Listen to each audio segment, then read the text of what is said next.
La vie quotidienne est une série ininterrompue de moments qui suscitent des émotions variées. Ces émotions façonnent notre comportement et influencent notre bien-être général. Cependant, il est essentiel d'apprendre à gérer nos émotions. Pour maintenir un équilibre mental sain, comprendre nos émotions est la première étape vers leur maîtrise. Les émotions sont des réponses naturelles aux événements externes et internes. La joie, la tristesse, la colère, la peur et la surprise font partie intégrante de notre existence. En prenant conscience de ces émotions, nous pouvons commencer à les contrôler plutôt que de les laisser nous contrôler. Une méthode efficace pour gérer les émotions est la pratique de la pleine conscience. La pleine conscience consiste à être présent dans l'instant, à observer ses pensées et ses sentiments sans jugement.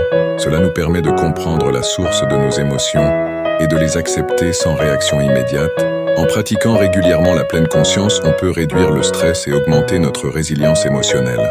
La communication est également un outil puissant pour la gestion des émotions. Parler de ses sentiments avec des amis de confiance ou un thérapeute peut aider à éclaircir ses pensées et à trouver des solutions. Écrire dans un journal personnel est une autre méthode pour exprimer et comprendre ses émotions. Cela offre un espace sûr pour explorer ses sentiments les plus profonds, sans peur du jugement. Adopter un mode de vie équilibré contribue également à une meilleure gestion des émotions. L'exercice physique, par exemple, libère des endorphines qui améliorent l'humeur. Une alimentation saine et un sommeil réparateur sont également cruciaux pour maintenir un esprit sain dans un corps sain. En prenant soin de notre corps, nous aidons notre esprit à rester stable et équilibré. Les techniques de relaxation, comme la méditation et le yoga, peuvent aussi jouer un rôle clé. Ces pratiques aident à calmer l'esprit et à réduire l'anxiété. Elles offrent des moments de calme intérieur, où l'on peut réfléchir et recharger ses batteries émotionnelles.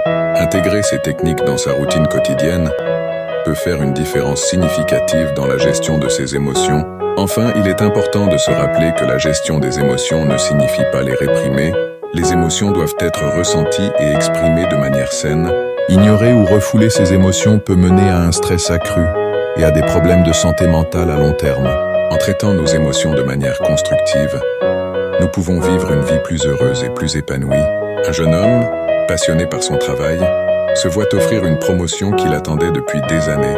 Tout semble parfait, jusqu'à ce que, lors d'une réunion importante, un collègue le critique publiquement de manière injuste. Furieux, il sent la colère monter en lui, prêt à réagir violemment pour défendre son honneur. Mais au dernier moment, il se rappelle un principe stoïcien clé: garder ses émotions sous contrôle. Au lieu de céder à la colère, il respire profondément, se calme et choisit de répondre avec respect et intelligence, désamorçant la situation. Son comportement calme et posé impressionne non seulement son équipe, mais aussi ses supérieurs. À la fin de la réunion, il reçoit non seulement des excuses de son collègue, mais aussi la reconnaissance de son professionnalisme. En gardant le contrôle de ses émotions, il transforme une situation tendue en opportunité de croissance personnelle et professionnelle. Dans cette vidéo, nous abordons un principe fondamental du stoïcisme: garder ses émotions sous contrôle. Face à la colère, à l'anxiété ou à la frustration, il est facile de réagir impulsivement, mais le véritable pouvoir réside dans notre capacité à rester calme et à agir avec sagesse. Je vous partage une histoire inspirante sur la manière dont contrôler ses émotions peut non seulement éviter des conflits, mais aussi renforcer votre confiance en vous et votre leadership. Si ce genre d'enseignement vous parle, likez la vidéo et abonnez-vous à ma chaîne pour plus de contenu sur la maîtrise de soi et le développement personnel. Ce n'est pas l'événement qui nous trouble, mais l'idée que nous nous en faisons. Épictète.